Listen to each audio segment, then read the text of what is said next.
चांदोली आणि कोयना धरण क्षेत्रासह जिल्ह्यात पुन्हा पावसाचा जोर वाढलाय। कोयना धरणातून सकाळी 52,100 क्युसेकने विसर्ग सुरू करण्यात आलाय। त्यामुळे शनिवारी कृष्णा नदीची पाणी पातळी 2 ते 3 फुटांपर्यंत वाढण्याची शक्यता आहे।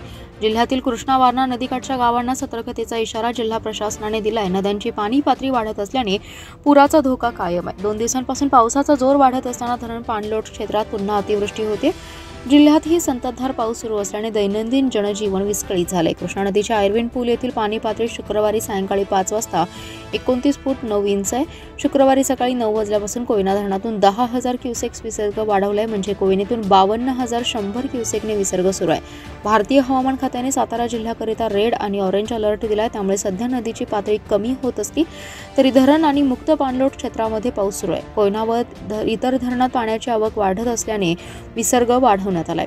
कृष्णा नदीच्या पाणी पातळीत शनिवारी 2 ते 3 फुटांनी वाढ होण्याची शक्यता आहे, असे पाटबंधारे विभागाच्या वतीने सांगण्यात आले। वारणा धरण क्षेत्रातही संततधार पाऊस सुरू आहे। शिराळा तालुक्यातही पावसाचा जोर कायम असल्यामुळे वारणा नदी दुथडी भरून वाहते। पाऊस आणि धरणातील विसर्ग लक्षात घेतल्यास वारणा कृष्णा नदीकाठच्या गावांना पुराचा धोका कायम आहे। सांगली मिरज शहरासह जिल्ह्यातील 5,145 लोकांचे आणि 5,514 जनावरांचे स्थलांतर केले।